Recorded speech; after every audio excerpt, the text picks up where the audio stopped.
Hello, Trucks. Trucks. Hello. Hello, Josh. I'd like to kick off this Trucks with a poetry reading. Oh, good. A nice retrospective, nostalgic thing that we used to do. Okay. Just a sec. I crashed into a vehicle before I even got onto a road. Oh no. Okay. That's exciting. Poetry, please. I need some Poetry, please. All right.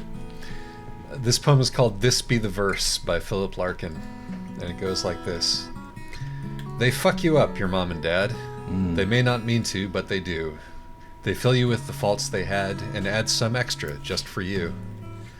But they were fucked up in their turn by fools in old-style hats and coats, who half the time were soppy stern and half at one another's throats. Man hands on misery to man, it deepens like a coastal shelf. Get out as early as you can, and don't have any kids yourself. Okay. So this Trucks is about family. Harsh words for family. I thought that we would start it off there, and then we would have nowhere to go but up. Yeah. Okay. That is a famous piece of poetry by a poet laureate of England. I believe Philip Larkin was poet laureate in England. I'll believe it. Nuh-uh, Isaac. He was offered the title of poet laureate, but then he turned it down. You stupid. Yep. And There's not another car on the road. Freaky. Oh, we're starting to populate.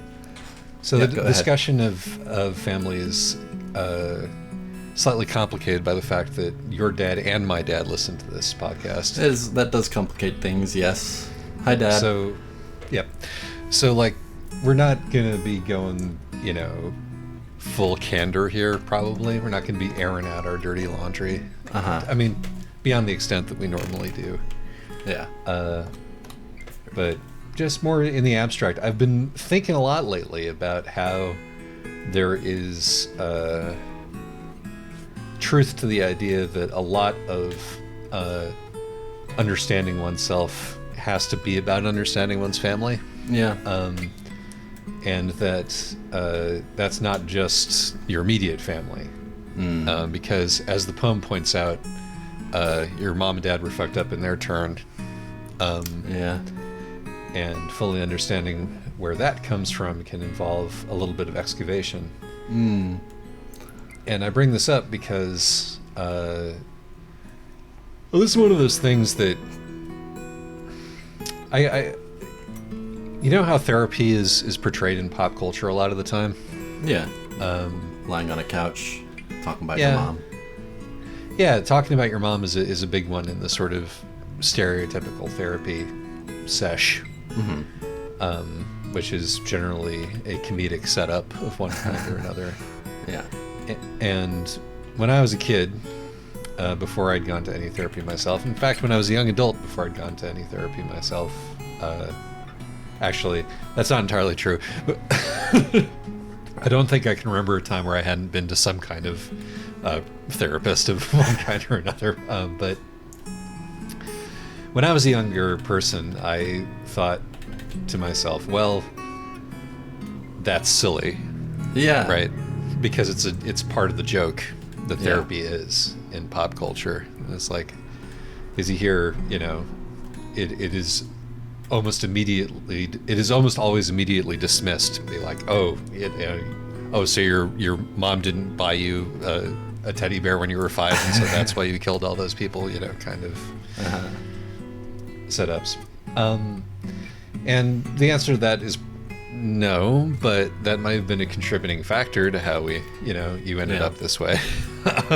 And I know what you mean. When I encountered the point in therapy where it came time to talk about my mom, I was like, oh, what a cliche. How unexciting, how unoriginal. Exact same over here. That was what I said. Part of the many mortifying things about therapy is recalibrating your understanding of your own cheesiness Yeah. in both directions, I think, actually. Yeah. Because on the one hand, and I'm just going to speak for myself here, right? Sure. On the one hand, you're like, well, I have better taste than this. Certainly nothing as corny as, a bad childhood could have contributed to the unique and awful mess that I am. Yeah.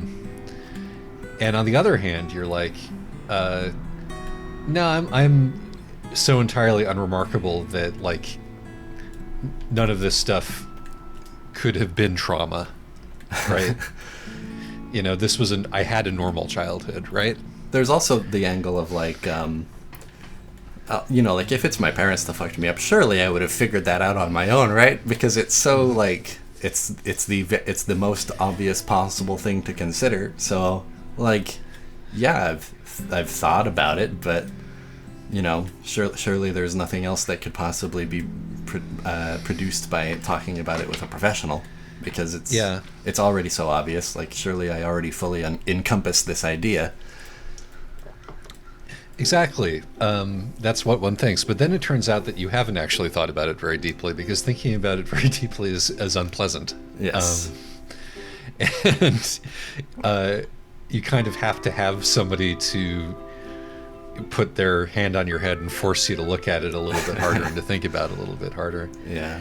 And I want to circle back, given, as I said, that both of our dads listen to this podcast, and be like, none of this is meant to be blaming or implicating anybody. Yeah. And you all, I mean, again, I can't speak for you, but like, I think my dad and I know what the deal is. You know? You know what you did, Dad.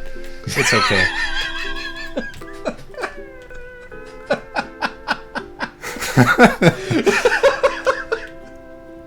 Does he? I think. Oh yeah, I think so. Okay, so that's fine. Just a private joke between me and my dad here. All right, that's cool. I don't know why I found that so deeply funny. But having acknowledged that, then it turns out that, like, understanding that, like, thinking about your childhood from a sort of outside perspective, which is why having another person in the room to talk about this stuff helps. Just to have somebody point out, oh, that's not normal, that's not normal, that's not normal, can be very useful. It is like, for whatever definition of normal you wanted to work with, but it's like, even somebody to say, that's interesting, Yeah. That might be telling what was going on there, and to ask the questions that it wouldn't occur to you to ask, because by definition what you grew up with was normal for you, right? Yeah. And while we're talking about therapy, there's the whole other part where it's like, it's not enough to just kind of intellectually understand how your parentage messed you up, right? There's also this whole, I mean, in theory, you're supposed to get to the epiphany, get to the root, and really feel something shift, and that is like a whole other thing. And it's a little off topic for this drugs, but it goes deep. It might end up being on topic, and we don't necessarily have to cram the conversation into a box. Sure. I think as far as my, I mean, actually, I want to address that, because like the last time I was in therapy seriously, I don't feel like I had, and again, this is me, wow, that's pretty. Again, this is me, not,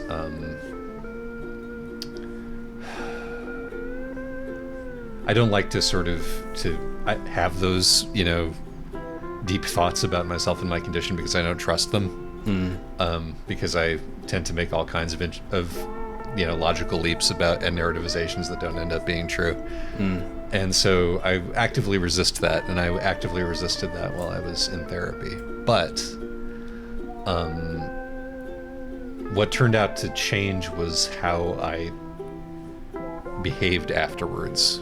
Like it didn't go down it didn't, like, my change of my understanding didn't come down like a bolt from the blue. It emerged from how I dealt with the same stuff that I'd been dealing with before later, armed with this information. And then seeing what new things happened as a result of acting that way. And that was sort of where the change came from. It came over time, through practice. Tricky. It is. Sometimes when you change, you're not aware of it until you go out there and you make different decisions than you normally would. That's hopeful. Yeah. I think that it's very difficult to know that you've actually changed until you were sort of put in one of those rubber meets the road situations, and you can see whether you're able to short circuit your usual, routine. Yeah. Or even whether your routine has changed without you noticing. But you're right, we are kind of drifting off the topic. It's not quite therapy trucks, although the two things certainly do go hand in hand. It's hard to talk about one without talking about the other, just because of how sort of culturally interlaced they are, but also because, like, how deeply it sort of affects your certainly I think that viewing family through a sort of therapeutic viewpoint affected the way that I think about family. Yeah. But when I was a kid, I'm a divorced kid, right? And so the way I thought about family when I was young was very much in terms of two distinct ideologies. Like, there was my mom's way of looking at the world, and there was my dad's way of looking at the world. And I had to decide which one of those I was going to believe. And Which it turned out did that you? it was weirdly enough, it turned out that it was a lot more complicated than that. But it was like, my understanding myself in that way made it more difficult to understand the value of other things. Like, when my mom and my dad sort of drilled down into their own family history, which I think when you get to my age, it's one of those things that suddenly becomes interesting to you, like jazz. It is itself a form of jazz. Yeah, that's the three things that are suddenly interesting to me, which is a sign that I've left my youth behind and am now beginning the inexorable slide into senescence, are jazz, multi-generational family novels, and this concept of heritage being important. Creeping conservatism, I'm sure. But, like, it really struck me just how I hadn't thought about these things. Like, you think generational trauma, right? Yeah. You hear that term.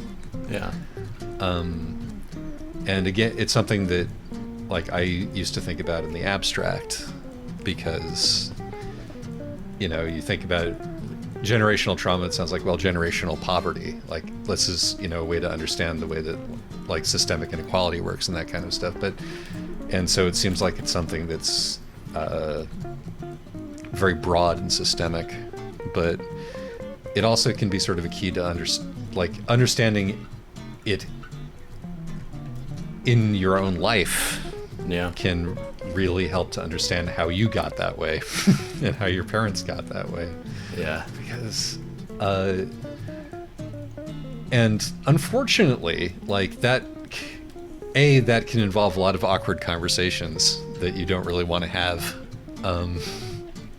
with your folks or with other family members. And there's no guarantee that the said family members will be interested in having those conversations with you, or even able to have those conversations with you. Yeah. Certainly no guarantee that what you want to hear is what you're going to hear. So you can all, and then there's just, like, the experience of getting far enough away from these folks that Okay, we're just gonna go around through Grangeville here. Should be fine. makes sense. It's also like the experience of just sort of being grown up yourself enough to look at your parents and sort of, and your other relatives, and like evaluate their behavior apart from the way that it like bears upon you personally. Mm-hmm. It's like, what kind of person is this person, you know? Yeah. And why is that? I had an early encounter, like a kind of an encounter that kind of was weirdly on the nose in terms of spelling out how all this works as a kid. And I'm going to tell this story. I might bleep part of it out for the listeners. But so one time I was a kid. My mom came into my room like late at night. I think I was sleeping. And she asked me the question, would you be and I gave the answer, which a kid would obviously give, right? And she left. And I brought this up with her years later, and I told her that story. And she said to me, I don't know where you got that memory. I wouldn't do that because my mom did that exact thing to me as a kid.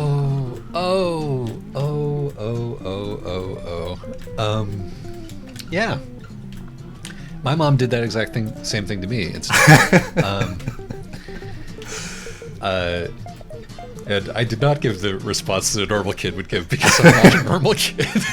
The response that I gave, and I remember this clearly, was, "Yeah, it would be cool." I might have to bleep that out too, unfortunately, in order to protect the to keep my story sufficiently ambiguous. But that's pretty good. It's all this. I'm entirely based on your comfort level. What ends up up making it to air here. I understand that, but God, yeah, that is incredibly telling, isn't it? Like, not necessarily just about my mom, but just kind of about the way memory works as related to the family, and the way you. I mean, I think kind of while we're on therapy, right? The term here is enactment. Yeah. Explain that one to me, just because I don't know if I'm familiar with that. Tell me about it. Could be mistaken on this, but my understanding is that it's like when you encounter a situation that reminds you of your own trauma, you'll sort of lean into it a little bit. You'll sort of play it out the way your brain thinks it's supposed to go.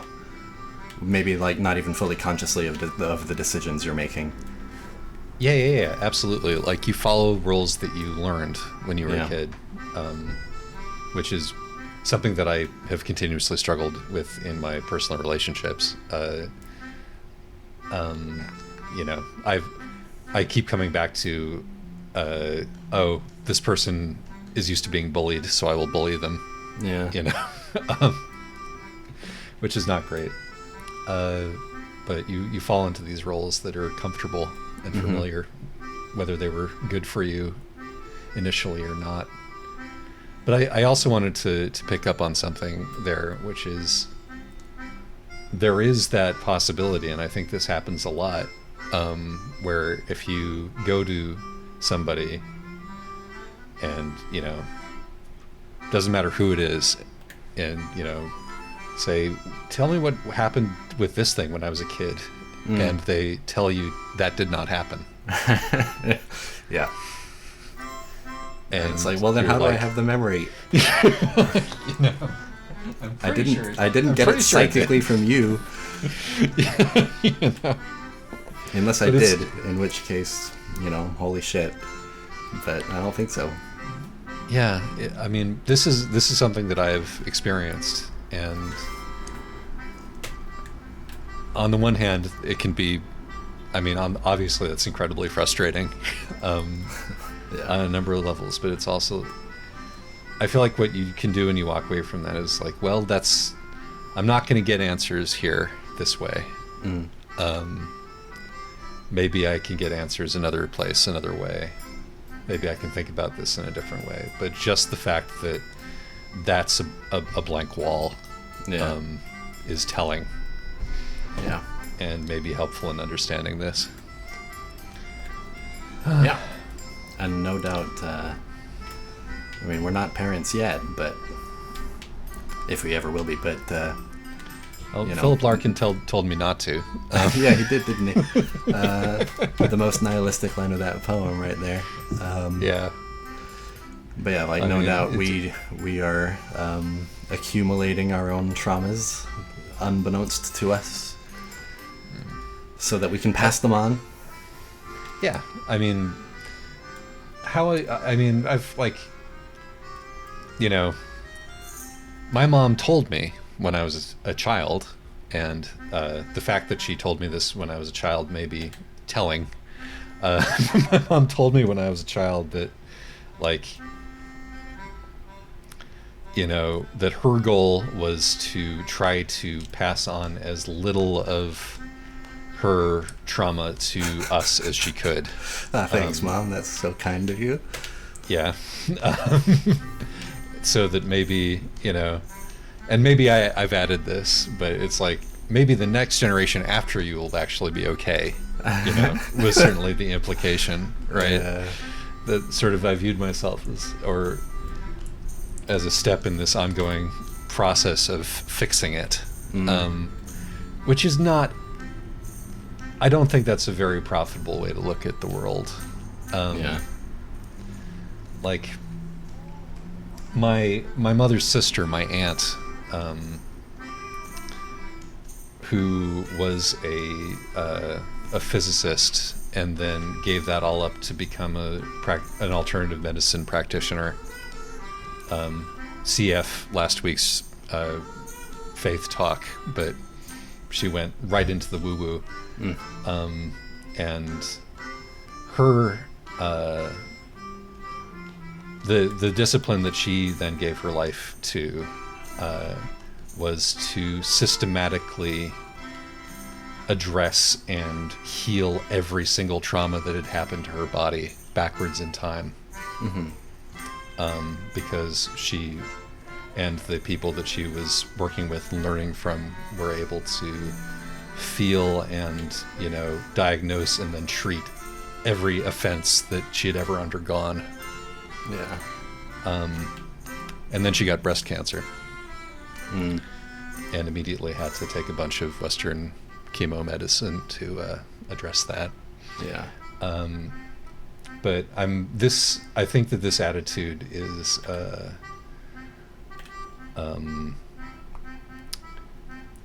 little pie in the sky. The attitude of raising kids free from trauma. Yeah, I don't think I don't think that you can do that. B, I don't think you can control what happens to your kids perfectly. Obviously, you know, Right. you have to let them out into the world to experience things, and you can't protect them from everything. B, like, or maybe this is C. I mean, you probably had a different B, but I mean, I can't really quantify this, but one sort of suspects that a kid raised somehow completely free of trauma would be traumatized by that, you know? Like, something about that sounds so deeply not right that Exactly. you Like have to one of imagine the- it would disturb the kid in some way. Like a kid who is brought up in completely antiseptic surroundings and then you know, immediately dies of a cold when they're let out into the world. But like, my point B was that, like, where does trauma stop and your personality start exactly? Right? Yeah. Like, what is the perfectly functional model human being that we're imagining here that has no, you know, Indeed. trauma? Who is the happy man? And the idea that you can sort of erase all of the bad things that happened and come to a understand and come to this sort of like platonic, this would have been my ideal personality stuff, smacks of the same sort of people who are like, you know, the best thing that we can do for autism is to make sure that nobody autistic is ever born again, you know? Yeah. Like, Yeah. the people in life who I treasure the most are all people who have been through it in one way or another, you know? Funny enough, this question of, like what personality would you even have if you didn't have your trauma? That's the very question being investigated by the cheesy TV show I'm rewatching, Agents of S.H.I.E.L.D. at the point that I'm at. I'll quickly summarize this because I think it actually offers an interesting answer. Go for it. There's this arc where they a mad scientist abducts them and replaces them with robots and puts their actual bodies in a virtual reality mind prison, which he tries to make heavenly. It's like versions of their lives without all of their greatest regrets, which is, you don't see the word trauma on TV much, but it's clear from all the examples given that he's referring to their traumatic experiences, right? Right. And what happens to them in this simulation is they're like living versions of their lives where the bad stuff didn't happen to them. And not only do they like not rise to the level of heroism that they actually exhibit in their real lives, right? But they're all villains, or like most of them are villains. So like, the kid without trauma, politicians, right? Like that's how you get a monster of a person. Yeah, like a thing that, I mean, not all the time. Sometimes sometimes going through it makes you want to put other people through it. Yeah. But sometimes going through it gives you a empathy. Concept of what it means to go through it. Yeah, exactly. Exactly. Empathy. Like, there are like people for whom everything has gone well and who don't understand that is just the roll of the dice. Mm-hmm. The roll of the dice in terms of, where they came from and their circumstances after that, and then just a whole pile of dumb luck on top of that they never got in a car accident or whatever, This is the single most scenic drive we've ever done, I feel. Idaho is beautiful. There's been thing after thing. And full of trauma. And potatoes. But yeah, no, I think that the sort of Star Trek holodeck meets the Good Place thing that Agents of S.H.I.E.L.D. is doing is very well observed. And I'm glad to hear that there's a corner of the Marvel Disney universe that's addressing these things.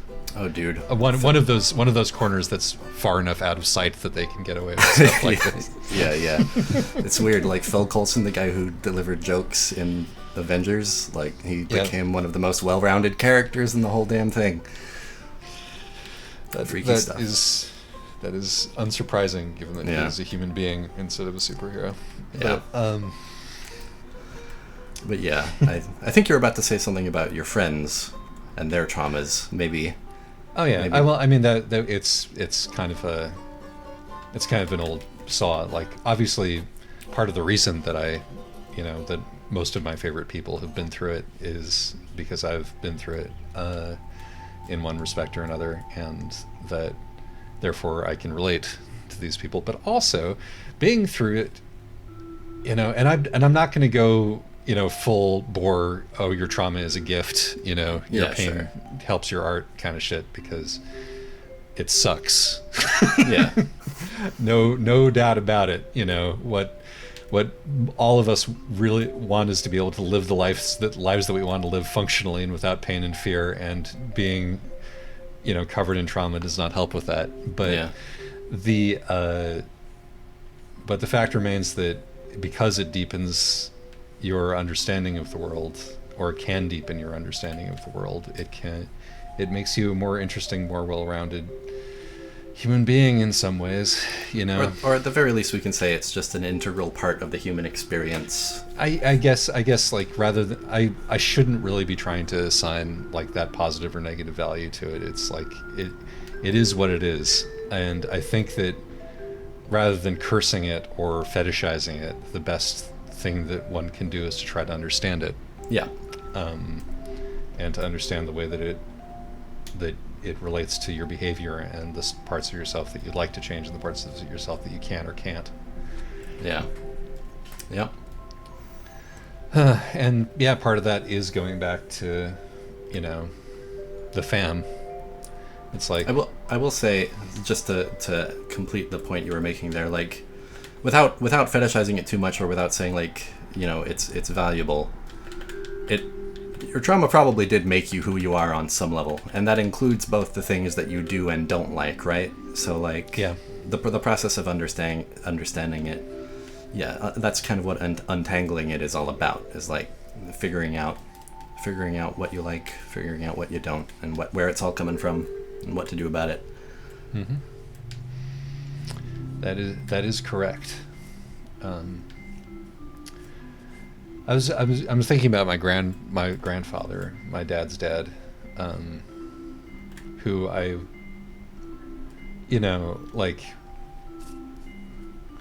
was never a big fan of him as a human being.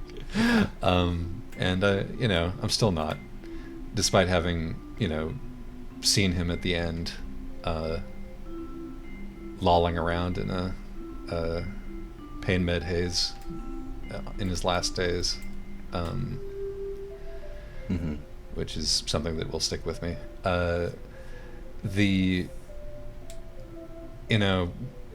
Looking back on it, he made a lot of awful choices which rebounded down throughout the generations. And there's a part of me that was always was and continues to be content with seeing these people as villains. Yeah. It's like, all right, that's where the bad stuff came from, and what I have to contend with. But thinking of him as like the child of immigrants and of the diaspora and of, the experience of becoming assimilated into American culture and having been through the war and all of that stuff helps breed not forgiveness, right? Not that's why he did it, so it was fine in any way, shape, or form. Sure. Just more like a grander perspective on it. Exactly. I think that I personally find it helpful for both understanding and also just for sort of quelling a kind of basic anxiety to think of myself as part of a larger historical continuity. Yeah. Which has never been something that I've sort of naturally wanted to think about, because I've always been very sort of eager to think of myself as a unique and special human being. But you are. Well, yeah, just because it doesn't. I'm saying that does not contradict. Yeah. Also being a leaf in the tide. Right. Yes. Or even like not even a leaf on the river, but part of the river. You are, even if we don't have kids, the two of us, we will inevitably pass on. Yeah, you're passing it on to someone. Yeah. Exactly. We influence the people around us, and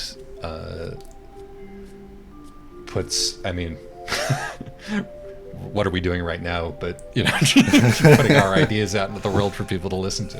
Yeah. You can never be sure, like, what are the moments that are going to linger with people. They can't even always be sure. You really can't.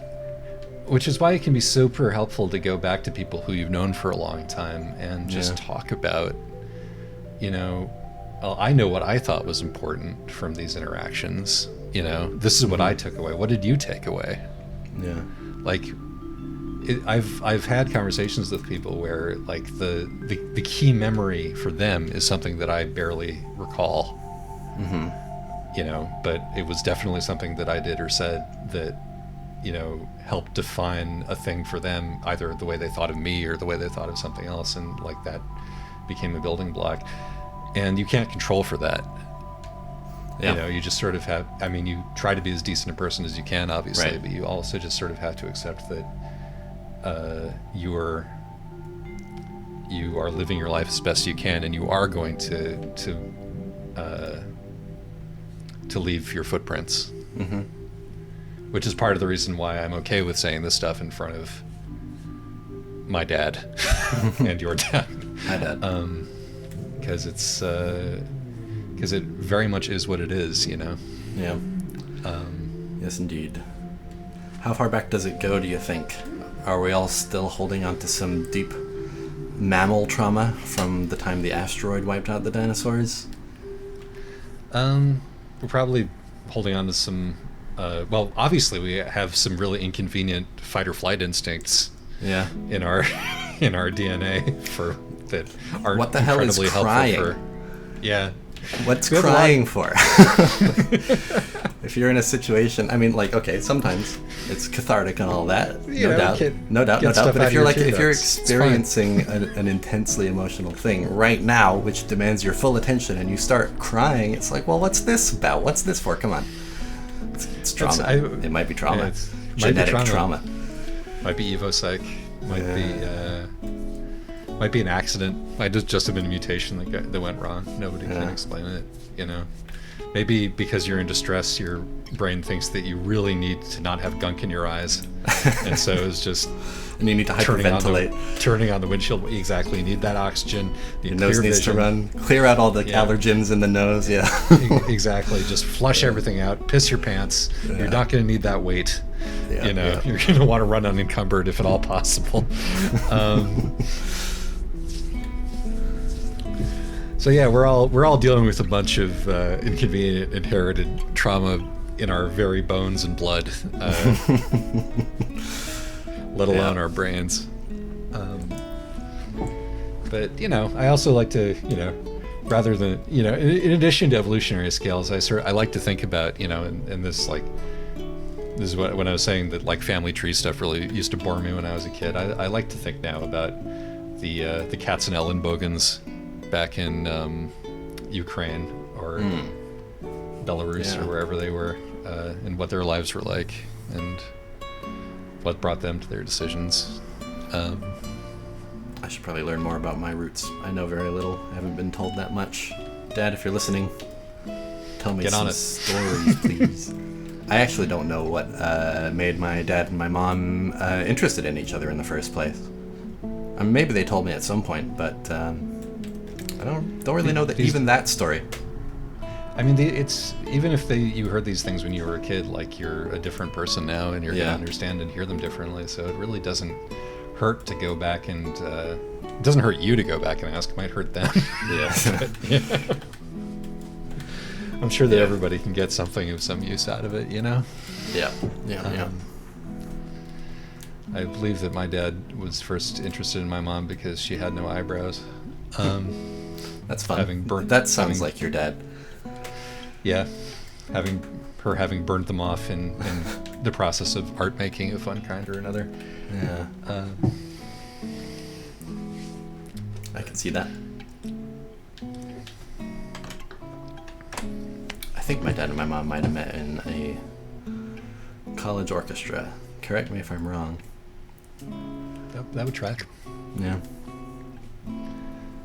Orchestras are intensely romantic. Yeah. First girl I really had a crush on was I met through the string orchestra in the 6th grade. Actually, that's not true. I've had crushes on girls for as long as I can remember, but as a person who had gone through puberty, that was my first crush. My oldest friend, who I'm still in touch with, met him in middle school orchestra. Well, band, but you know. Indeed. Nothing like the shared trauma of having to play music for people. My God. I had a conductor who liked to say that that he liked to cite some study, and I don't know, it could be bullshit, it could not be, but honestly, having played in like school bands, I could believe it. He said that the stress that the busiest CEO of like a Fortune 500 company undergoes in a day is like much less than that of giving a musical performance in a band.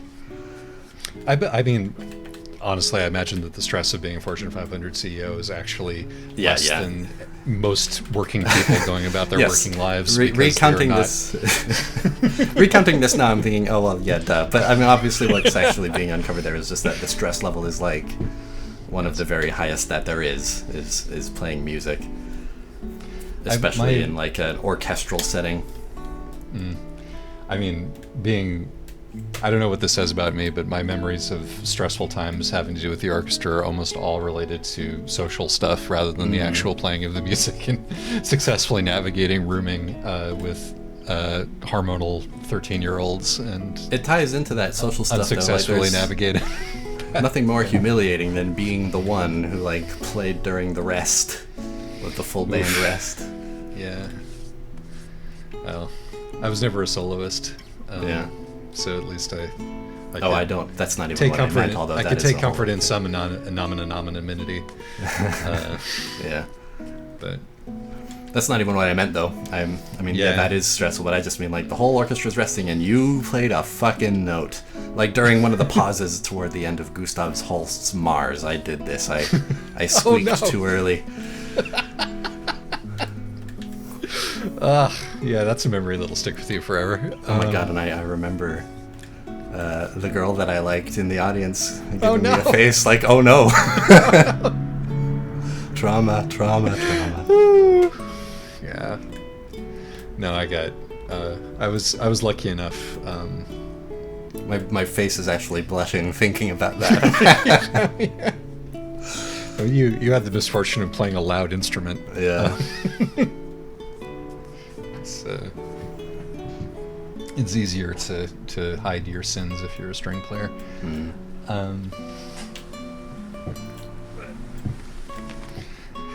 Where even were we? And where are we? How are we doing on this truck?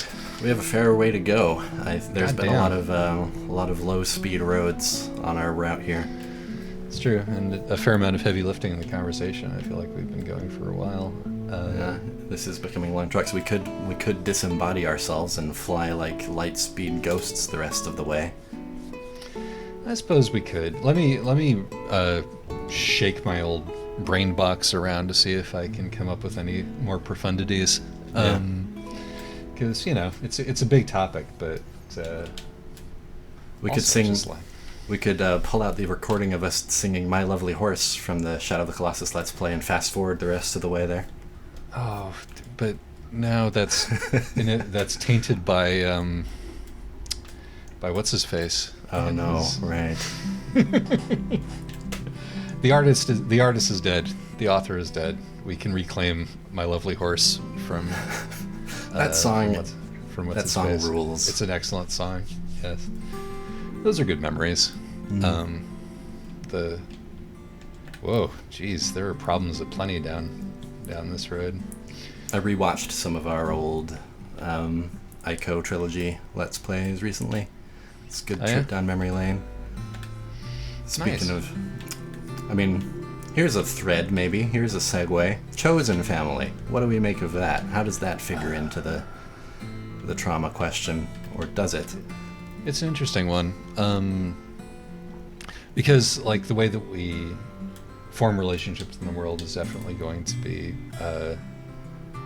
influenced by the first relationships that we form, which are with our family members. And like, Right. speaking, I mean, you want to talk about like cliches that make you feel witheringly predictable and boring, right? Like it might be your mom that fucked you up all along is one thing, but I have sought out women that remind me of my mother is like oof.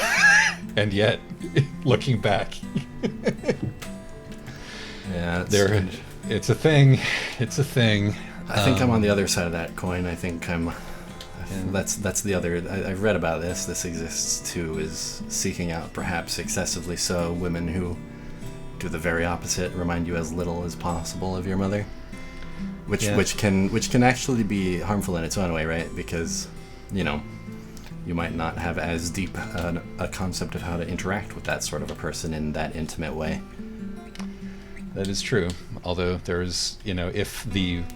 intimate way that you interacted with your mother was deeply dysfunctional and involved, like, you know, a kind of emotional servitude. That's really not what you want to be looking for in a romantic partner.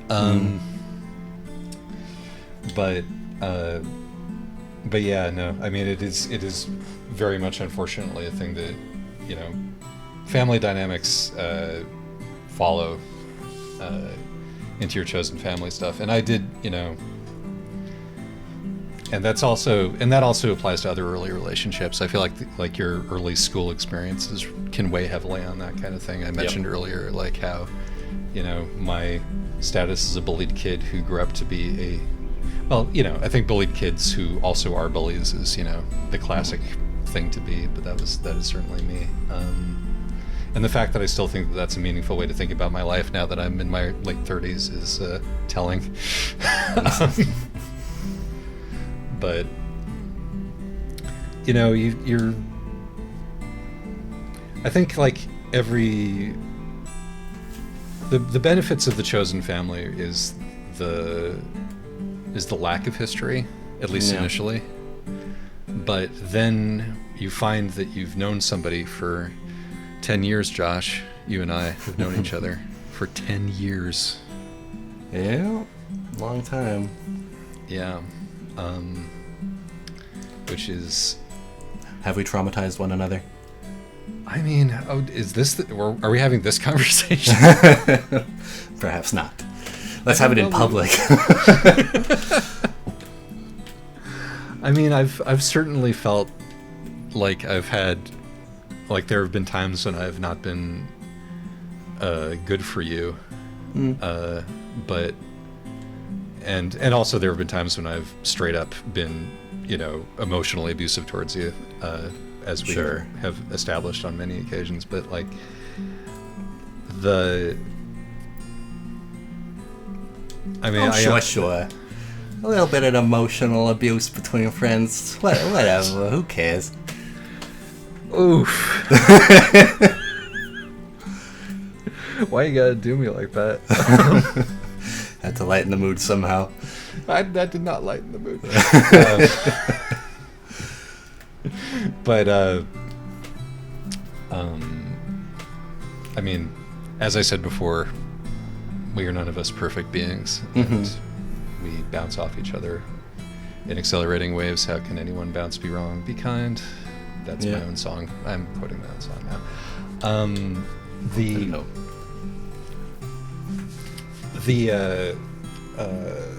The upshot of which is that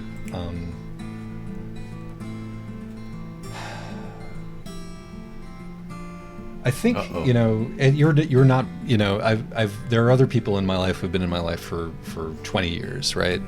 And what you eventually come to is like, this relationship is a big old fact in my life. Yeah. It is just part of who I understand myself to be and how I understand the world to be. And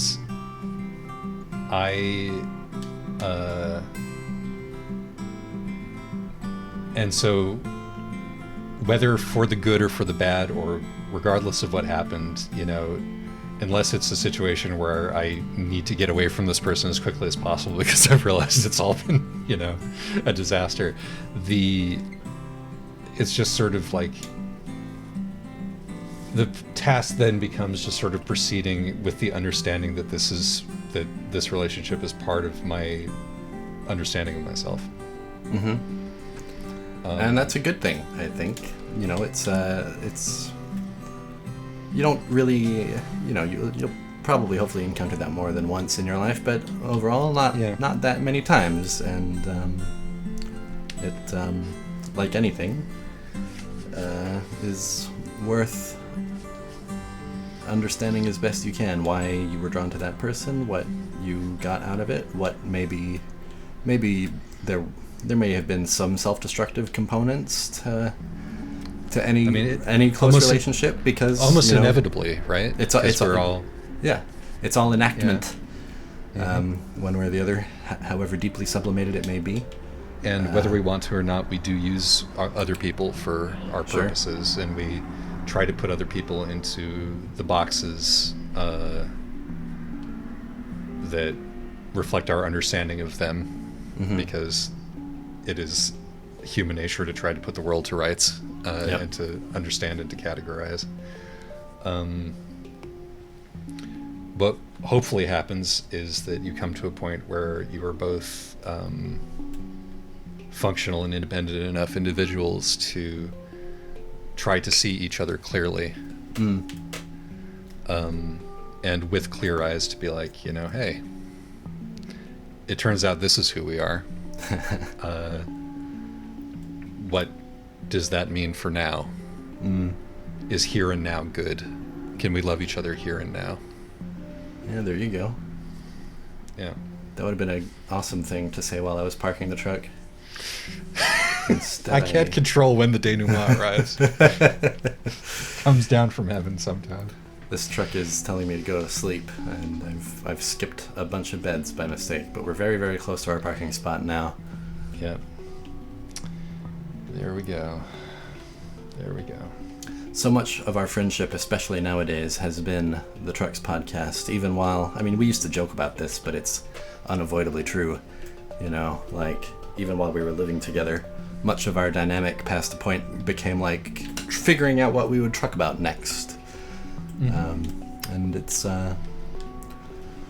it's pretty wild in many ways. Pretty wild to have, you know, like parasocial, etc. But oh my gosh, so much of the whole Josh and Isaac dynamic is like a matter of public record. For a very limited value of public, yes. It's out there. It is out there, yeah. No, you could... oh, an easy one. An enterprising person could write a book. Didn't even have to third person although it. There's no reason that anybody should ever do that, but... when one of us becomes famous. I guess, you know, if we want to figure out who we are and have been to each other, it's easier than it is for a lot of folks. We can just go back and listen to like hours upon hours of audio. Yep. And be like, oh, that's what was happening. Okay. I mean, okay, even that's a little fucked up. Oh, even just wrapped up in the Ico trilogy. Like, we did Ico years apart from Shadow of the Colossus, and we did Shadow of the Colossus years apart from The Last Guardian. And, you know, that's a game about forging connections. A trilogy of games about forging connections. Josh, has this been art all along? Has our friendship been art this whole time? We knew it was, Isaac. Don't act surprised.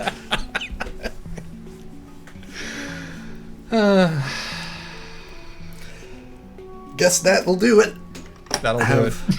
Have a good trucks night, everybody. Bye-bye.